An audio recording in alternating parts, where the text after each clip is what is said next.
नमस्ते बच्चों, मैं Dimple Bhatt, Shrimati JMG high school Shertha, जिला गांधीनगर, हिंदी व्याकरण के इस क्लास में आपका स्वागत है।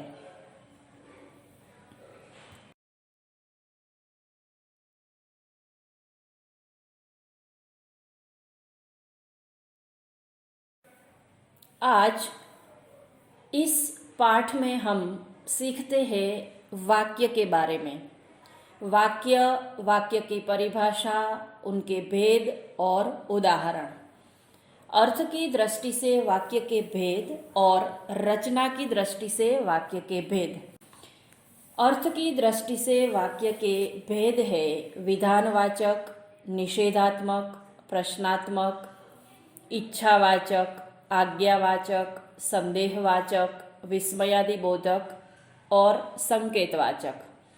रचना की दृष्टि से वाक्य के भेद है सरल, संयुक्त और मिश्रित। तो आइए शुरू करते हैं वाक्य की परिभाषा, भेद, उनके प्रकार और उदाहरण। वाक्य तथा वाक्य के प्रकार। वाक्य विचार, शब्दों का ऐसा व्यवस्थित सार्थक समूह जो किसी विचार या भाव को पूर्णतः व्यक्त कर सकता है, वाक्य कहलाता है। ये वाक्य की परिभाषा है कि शब्दों का एक व्यवस्थित सार्थक समूह, सार्थक यानी जिनका कोई अर्थ हो, किसी विचार या भाव को पूर्णतः व्यक्त कर सकता हो, वही वाक्य कहलाता है। उदाहरण, भारत की संस्कृति अत्यंत प्राचीन है। इस वाक्य में प्रयुक्त सभी शब्द पद अर्थवान यानी सार्थक है एवं व्यवस्थित शब्दों का यह समूह किसी विचार को प्रकट कर रहा है। अगर कोई वाक्य हम ले तो उसमें कोई अर्थ न निकलता हो, कोई विचार ही न हो, व्यवस्थित शब्दों का समूह ही न हो, तो उस वाक्य को हम वाक्य कह सकते नहीं हैं। तो इस प्रकार वाक्य के लिए यह आवश्यक है कि वाक्य व्यवस्थित होना चाहिए, उनका अर्थ होना चाहिए और कोई विचार या भाव को वह पूर्णतः व्यक्त कर सकता हो, वही वाक्य कहलाता है। वाक्य के प्रमुख तत्व। क, सार्थकता। सार्थकता से अभिप्राय है कि वाक्य में प्रयुक्त शब्दों का अर्थवान होना। वाक्य में केवल सार्थक शब्दों का ही प्रयोग किया जाता है, पर कभी कभी निरर्थक शब्दों का प्रयोग भी विशेष संदर्भ में सार्थक बन जाता है। जैसे कुछ पानी पानी पीकर जाना, मेरे सामने ज्यादा चू चपड़ करने की कोशिश मत करना। उपर्युक्त वाक्यों में पानी पानी, चू चपड़ निरर्थक होते हुए भी सार्थक की तरह प्रयुक्त हुए हैं। देखिए, समझते हैं कि सार्थकता से क्या अभिप्राय है कि प्रयुक्त शब्दों का अर्थवान होना, कि कोई भी शब्द है उनका कोई न कोई अर्थ निकलना चाहिए। वाक्य में कभी कभी निरर्थक शब्दों का प्रयोग भी विशेष संदर्भ में सार्थक बनता है। यहाँ निरर्थक शब्द कौन कौन से हैं? पानी पानी और चू चपड़, लेकिन वह निरर्थक होते हुए भी सार्थक की तरह ही प्रयुक्त हुए हैं। दूसरा तत्व है योग्यता। वाक्य में जिन शब्दों का प्रयोग किया जा रहा है उनमें अर्थ प्रदान करने की योग्यता या सामर्थ्य होना चाहिए। जैसे मैंने पानी खाया। वाक्य में प्रयुक्त तीनों शब्द सार्थक है, पर शब्दों के इस समूह में वांछित अर्थ देने की योग्यता या क्षमता नहीं है, जबकि मैंने पानी पिया वाक्य में अर्थ प्रदान करने की योग्यता है, अतः यह वाक्य है। जैसा कि हम जानते हैं कि पानी को खाया नहीं जाता, पानी पिया जाता है। तो यहाँ सार्थक शब्द है मैंने पानी पिया। मैंने पानी खाया सार्थक नहीं है और योग्य भी नहीं है। तो इस प्रकार वाक्य में प्रमुख तत्वों में सार्थकता भी होनी चाहिए और योग्यता भी होनी चाहिए। निकटता। वाक्य में शब्दों को बोलने और लिखने में उचित निकटता होनी चाहिए। निकटता यानी नजदीकता। यदि कहीं उचित विराम की आवश्यकता हो, विराम यानी रुकना, तो वहाँ विराम चिन्हों का प्रयोग अपेक्षित है। हम भाषा में विराम चिन्हों का उपयोग करते हैं। बहुत रुक रुक कर या जल्दी जल्दी बोलने से वाक्य का अर्थ स्पष्ट होता नहीं। देखिए, मैं उदाहरण से समझाती हूँ कि हम बहुत रुक रुक कर, यानी एक शब्द हमने कह दिया, फिर थोड़ी देर रुक गए, फिर दूसरा कहा, फिर थोड़ी देर रुक गए, फिर तीसरा कहा, तो किसी को समझ में नहीं आएगा कि मैंने कौन सा शब्द कहा। देखिए, क, र, म, इस प्रकार हम एक एक रुक रुक कर शब्द कहेंगे तो आगे का शब्द हम पाएंगे कि आगे मैंने क्या कहा और कोई अर्थ स्पष्ट होगा नहीं। दूसरा है कि जल्दी जल्दी बोलने से वाक्य का अर्थ स्पष्ट नहीं होगा। देखिए कैसे, रमकलबलब, इस प्रकार से हम जल्दी जल्दी बोल देंगे कोई वाक्य को तो सामने वाला उसे समझ भी नहीं पाएगा और उनका अर्थ भी स्पष्ट कर पाएगा नहीं। तो इस प्रकार वाक्य में शब्दों को बोलने और लिखने में उचित निकटता होनी चाहिए और रुक रुक कर या जल्दी जल्दी बोलने से वाक्य का अर्थ स्पष्ट होता नहीं है। ड, पदक्रम। वाक्य का सही अर्थ तभी स्पष्ट होगा जब उसमें प्रयुक्त सभी शब्द पद उचित क्रमों में प्रयुक्त किए गए हो। जैसे, मैंने केवल एक पत्र लिखा है। केवल पत्र एक है लिखा मैंने। देखो, दोनों वाक्यों को देखने से हमें पता चलता है कि पहला वाक्य सही है, उसमें कर्ता, कर्म, क्रिया सब स्पष्ट होता है। देखिए, नीचे समझ रहे हैं उनको कि उपरयुक्त दोनों वाक्यों में एक जैसे शब्दों का प्रयोग किया गया है।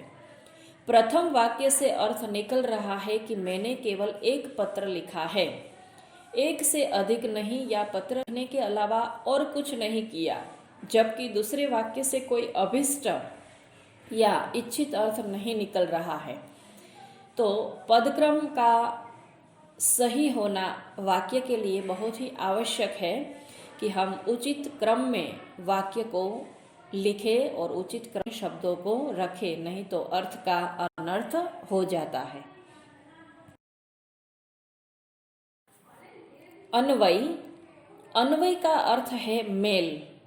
वाक्य में प्रयुक्त किए जाने वाले शब्दों में कर्ता, कर्म, वचन, कारक, क्रिया आदि में उपयुक्त मेल होना चाहिए, अन्यथा वह वाक्य शुद्ध नहीं कहलाएगा।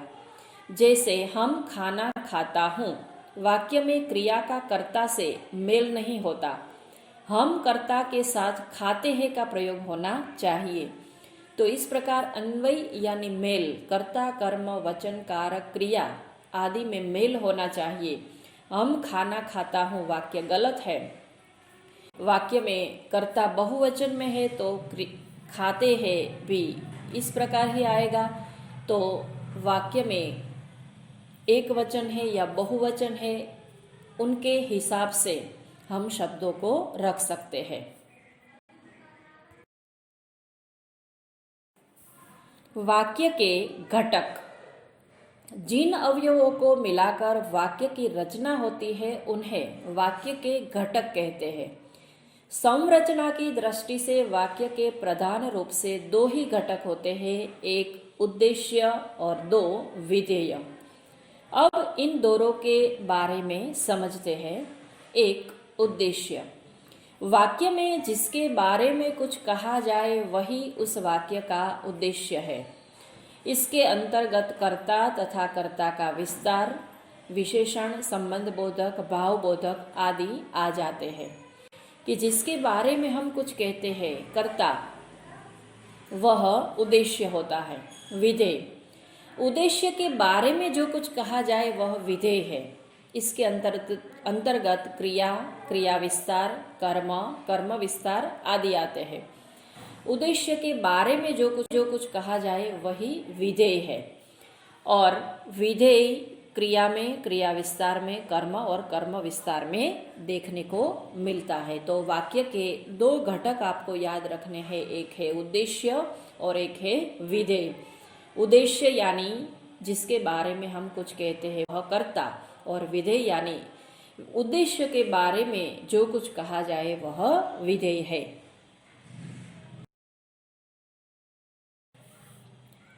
उदाहरण, सचिन आपके स्कूल आ रहा है।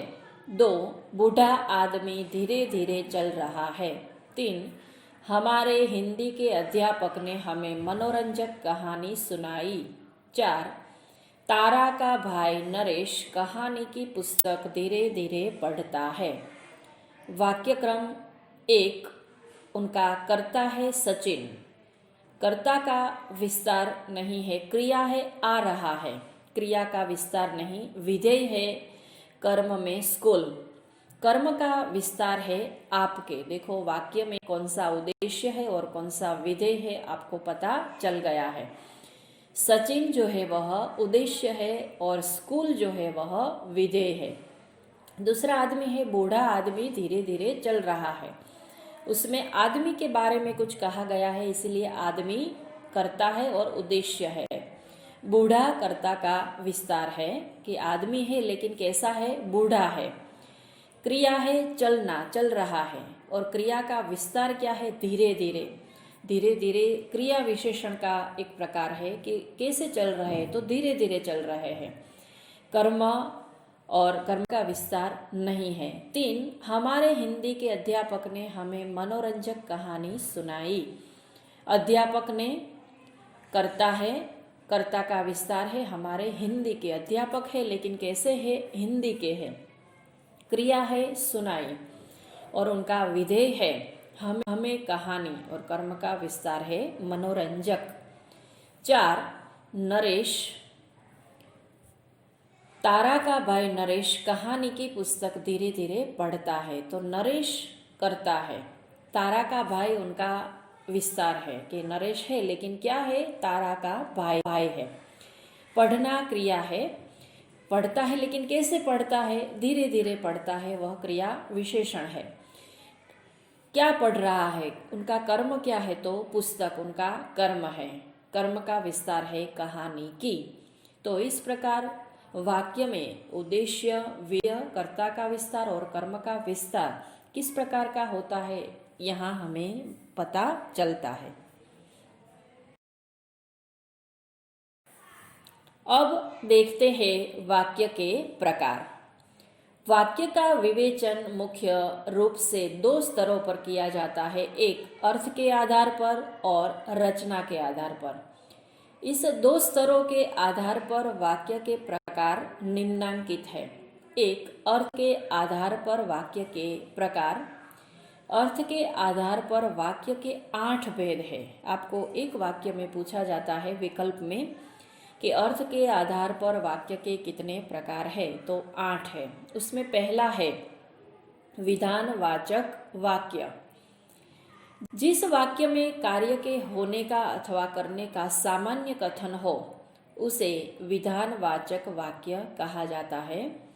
जैसे प्रियोदा सेवा भावी थी, डॉक्टर ने आराम करने के लिए कहा था, और वृक्ष हमें स्वच्छ वायु प्रदान करते हैं। कि कार्य सामान्य कथन है कार्य में, और कार्य के होने का बोध होता है, इसीलिए यह विधानवाचक वाक्य है।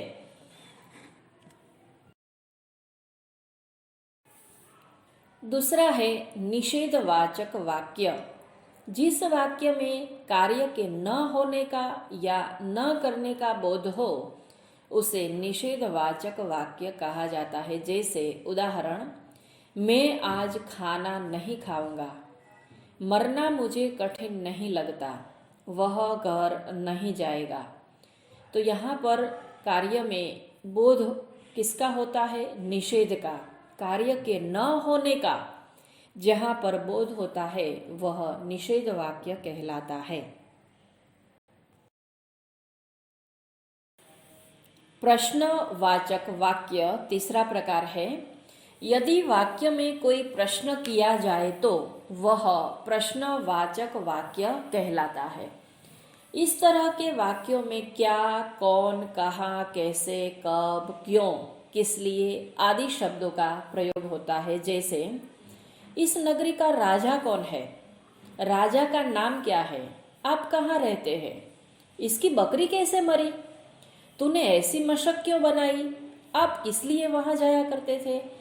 तो जिसमें प्रश्न पूछा गया हो और क्या, कौन, कहाँ, कैसे, कब, क्यों, किस लिए आदि शब्दों का जिसमें प्रयोग होता है वह प्रश्नवाचक वाक्य कहलाता है।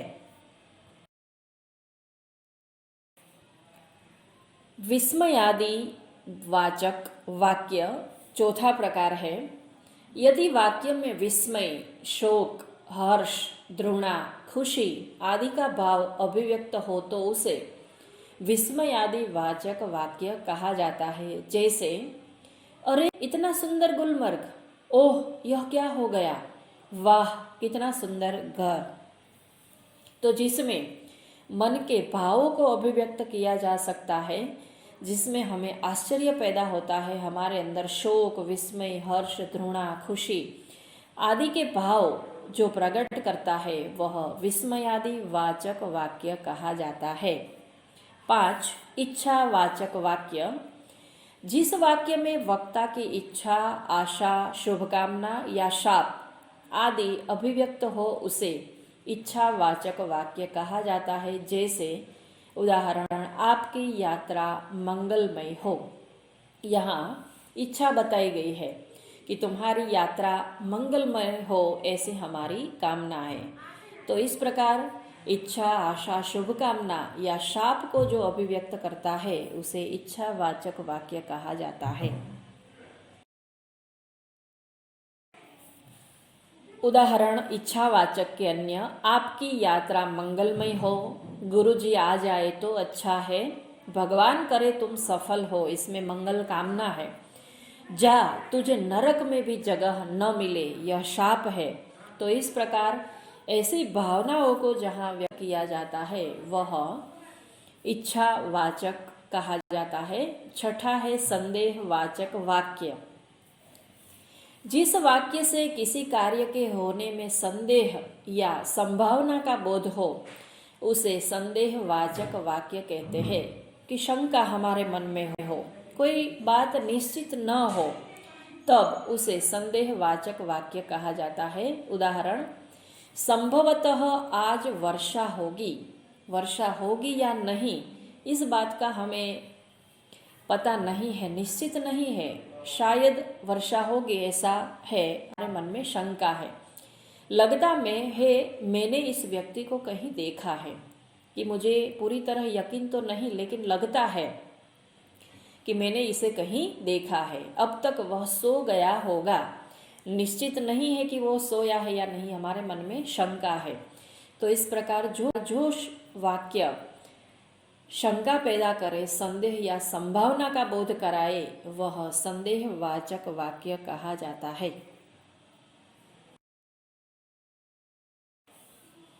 7. संकेतवाचक वाक्य।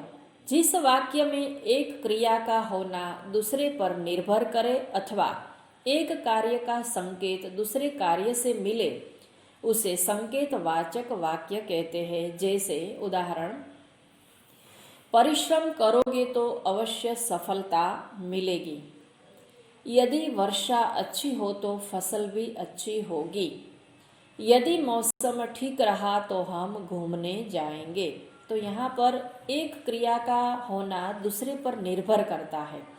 एक कार्य का संकेत दूसरे कार्य से मिलता है कि सफलता मिलेगी, लेकिन कैसे? परिश्रम करोगे तो ही सफलता मिलेगी। यदि वर्षा अच्छी होगी तो ही फसल अच्छी होगी। यदि मौसम ठीक रहा तो ही हम घूमने जाएंगे। तो इस प्रकार एक दूसरे पर जो निर्भर करता है वह संकेतवाचक वाक्य कहा जाता है। आज्ञावाचक या विधिवाचक वाक्य 8वां प्रकार है। जिस वाक्य के द्वारा आज्ञा या अनुमति, प्रार्थना या निर्देश आदि का भाव प्रकट होता है उसे आज्ञावाचक या विधिवाचक वाक्य कहा जाता है। जैसे उदाहरण, भिश्ती को निकालो, कसाई को लाओ। आज्ञा दी गई है, इसमें तुम जा सकते हो, इसकी अनुमति दी है। कृपया मेरी सहायता कीजिए, इसमें प्रार्थना की गई है। और यहाँ मत बैठो, यह निर्देश दिया गया है। तो जिस वाक्य में आज्ञा, अनुमति, प्रार्थना या निर्देश का भाव प्रकट हो वह आज्ञावाचक या विधिवाचक वाक्य कहा जाता है। अब देखते हैं दूसरा प्रकार, रचना के आधार पर वाक्य के प्रकार। रचना या स्वरूप की दृष्टि से वाक्य के 3 प्रकार हैं। सरल या साधारण वाक्य, जिस वाक्य में एक उद्देश्य और एक ही विधेय हो उसे सरल या साधारण वाक्य कहते हैं। जैसे पिताजी पार्क में बैठे हैं। विधान में पिताजी उद्देश्य है और पार्क में बैठे हैं विधेय है। सरल वाक्य में एक वाक्य ही होता है। वाक्य के उद्देश्य में कर्ता, कर्ता का विस्तार और विधेय में क्रिया, क्रिया का विस्तार, कर्म, कर्म का विस्तार आदि आ जाते हैं। तो सरल वाक्य यानी एक ही उद्देश्य हो और एक ही विधेय हो, वह सरल वाक्य है। और पिताजी पार्क में बैठे हैं, उसमें पिताजी उद्देश्य है और पार्क में बैठे हैं वह विधेय है। अन्य उदाहरण, भार्गव ने पढ़ा, कर्ता, क्रिया। 2 भार्गव पढ़ रहा है, कर्ता, क्रिया और विस्तार। 3 पड़ोस में रहने वाला भार्गव पढ़ रहा है, विस्तार, कर्ता, क्रिया, विस्तार। 4 भार्गव ने पुस्तक पढ़ी, कर्ता, कर्म, क्रिया। 5 भार्गव ने पिताजी को पुस्तक दी, कर्ता, कर्म, कर्म, क्रिया। 6 भार्गव ने अपने प्रिय मित्र को कहानी की पुस्तक दी, कर्ता, कर्म का विस्तार, कर्म का विस्तार, कर्म, क्रिया। आगे हमने जो चार्ट देखा था वही यहाँ पर बात है। एक उदाहरण के द्वारा यहाँ सब कुछ समझाया गया है। दूसरा है संयुक्त वाक्य।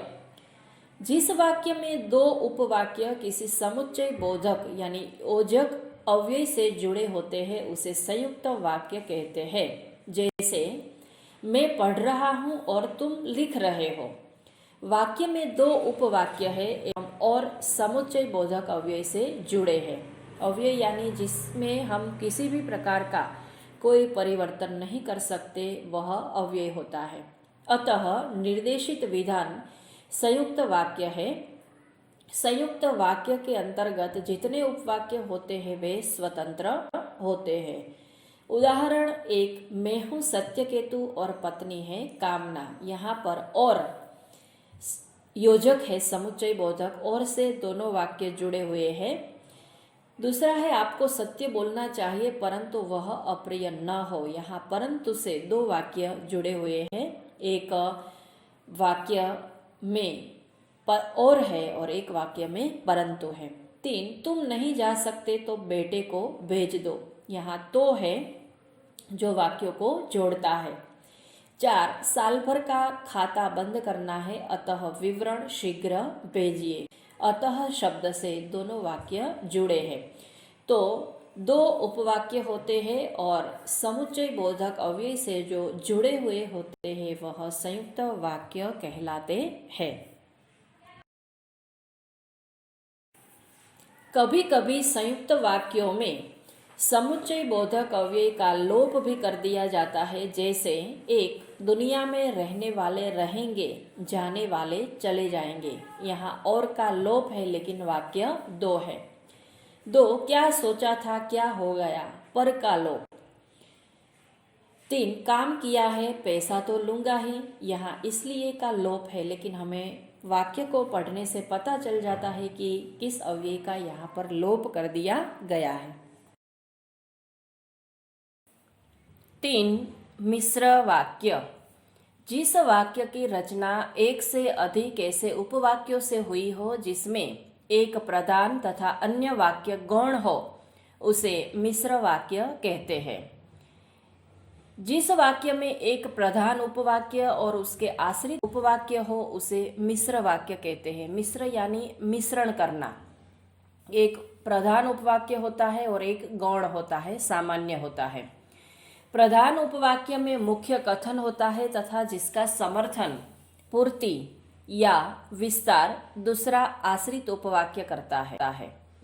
इनमें से कोई भी उपवाक्य स्वतंत्र नहीं होता, दोनों को एक दूसरे की अपेक्षा होती है। उदाहरण 1, मैं देखता हूँ कि तुम मेहनत नहीं करते हो। देखो, एक दूसरे पर आधारित है वाक्य। 2, हिरन ही एकमात्र ऐसा पशु है जो कुलंचो भरता है। हिरन ही कुलंचे भरता है, इसलिए दोनों एक दूसरे पर आधारित है, स्वतंत्र नहीं है। 3, सविता को पुरस्कार मिला क्योंकि उसने एक अच्छा गीत सुनाया था। 4, यह वही भारत देश है जिसे कभी सोने की चिड़िया कहा जाता था। 5, सूरज उगा इसलिए अंधेरा भागा। सूरज उगता है इसलिए अंधेरा भागता है। तो इस प्रकार मिश्र वाक्य की रचना एक से अधिक ऐसे उपवाक्य से होती है जिसमें एक प्रधान तथा अन्य वाक्य गौण होते हैं। अब देखते हैं स्वाध्याय। प्रश्न 1, निम्नलिखित प्रश्नों के उत्तर दीजिए। 1, वाक्य किसे कहते हैं? हमने पहले इसके बारे में पढ़ चुका है। अब इनके उत्तरों को देखते हैं कि शब्दों का ऐसा व्यवस्थित सार्थक समूह जो किसी विचार या भाव को पूर्णतः व्यक्त कर सकता है उसे वाक्य कहते हैं। 2, वाक्य के घटक बताइए। जिन अवयवों को मिलाकर वाक्य की रचना होती है उन्हें वाक्य के घटक कहते हैं। वाक्य के 2 घटक होते हैं, एक उद्देश्य जो मुख्य होता है और एक विधेय। उद्देश्य में कर्ता का विस्तार होता है और विधेय के अंतर्गत क्रिया का विस्तार, कर्म का विस्तार होता है। इस प्रकार वाक्य के 2 घटक बताए गए हैं। 3, सरल वाक्य किसे कहते हैं? जिस वाक्य में एक उद्देश्य और एक ही विधेय हो उसे सरल वाक्य कहते हैं। 4, इस उपवन में सुंदर फूल खिले हैं, वाक्य में से उद्देश्य और विधेय ढूंढिए। उद्देश्य है सुंदर फूल, क्योंकि सुंदर फूल के बारे में कहा गया है, और विधेय है इस उपवन में खिले हैं। प्रश्न 2, अर्थ के आधार पर वाक्यों के प्रकार लिखिए। 1, आहा कितना सुंदर बच्चा है। वाक्य का प्रकार है विस्मयादि वाचक वाक्य। 2, 1 गिलास दूध तो लाओ। उत्तर है आज्ञावाचक वाक्य, क्योंकि इसमें आज्ञा की गई है। 3, राम अयोध्या के राजा थे। सीधा सादा वाक्य है, हकारात्मक वाक्य है, इसीलिए इनका जवाब है विधानवाचक वाक्य। 4, वहाँ पेड़ पौधे नहीं थे। नहीं आया निषेध है, इसीलिए यह निषेधवाचक वाक्य है। 5, आप कहाँ रहते हैं।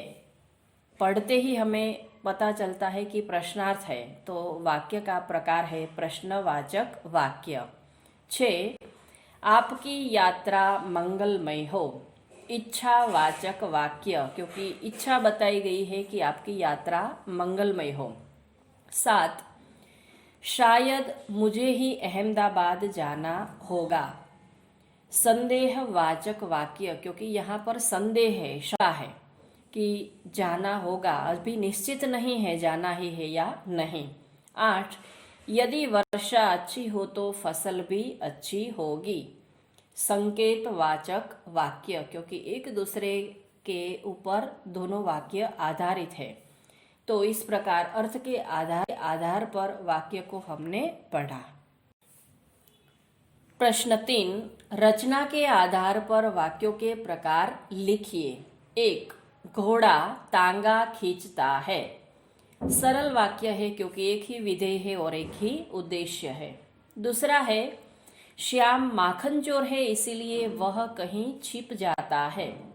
संयुक्त वाक्य है क्योंकि इसलिए शब्द से समुच्चय बोधक अव्यय से वह जुड़ा हुआ है। 3. राकेश को बुखार आया इसलिए उसे अस्पताल भर्ती करवाया गया। संयुक्त वाक्य है। 4. पानी बरस रहा है। सरल वाक्य। 5. वह बाजार गई और उसने फल खरीदे। संयुक्त वाक्य है। 6 है ऋषि कहते हैं कि सदा सत्य की विजय होती है। मिश्र वाक्य। 7. आचार्य ने कहा कि स्कूल 3 दिन बंद रहेगा। मिश्र वाक्य। 8. आप दिल्ली कब जा रहे हैं। सरल वाक्य है। प्रश्न 4 सही उत्तरों का चयन कीजिए। 1. अर्थ के आधार पर वाक्य के कितने भेद होते हैं। उत्तर है 8। वाक्य के 8 भेद होते हैं। 2. रचना की दृष्टि से वाक्य के कितने प्रकार होते हैं। उत्तर है क। 3 प्रकार होते हैं। प्रश्न 3 मनोज अध्यापक है उद्देश्य छाटिए। उसमें उद्देश्य है मनोज क्योंकि वह करता है। 4 गायत्री शिक्षिका है विधेय छाटिए। आपको विधेय अलग करना है। अ गायत्री, ब शिक्षिका, क है और ड शिक्षिका है। विधेय है ड शिक्षिका है। 5 इन वाक्यों में कौन सा वाक्य संयुक्त वाक्य है। अ घर जाने पर वह खा लेता है। ब वह खा लेता है जब भी घर से आता है। क वह प्रतिदिन घर से खाकर आता है। और ड वह घर जाता है और खाकर आता है। उत्तर है ड वह घर जाता है और खाकर आता है। 6 प्रश्न है इन वाक्यों में कौन सा वाक्य मिश्र वाक्य है। अ परिश्रम करने पर छात्र उत्तीर्ण हो गए। ब उस छात्र ने परिश्रम किया और वह उत्तीर्ण हो गया। क परिश्रम करने वाले छात्र उत्तीर्ण हो गए। और ड जिन छात्रों ने परिश्रम किया वे उत्तीर्ण हो गए। उत्तर है ड जिन छात्रों ने परिश्रम किया वे उत्तीर्ण हो गए। प्रश्न 7 भगवान आपका कल्याण करे यह किस प्रकार का वाक्य है। अ विधानवाचक, ब संदेहवाचक, क इच्छावाचक और ड विस्मयादि वाचक। और इसका सही जवाब है क इच्छावाचक क्योंकि यहाँ पर इच्छा बताई गई है। 8 दादाजी स्वस्थ नहीं है यह किस प्रकार का वाक्य है। अ प्रश्नवाचक, ब निषेधवाचक, क संदेहवाचक और ड संकेतवाचक। और इसका सही उत्तर है निषेधवाचक क्योंकि दादाजी स्वस्थ नहीं है ऐसा निषेध बताया गया है। और इस प्रकार वाक्य के परिभाषा, उनके घटक, उनके अर्थ के आधार पर प्रकार और उनके रचना के आधार पर प्रकार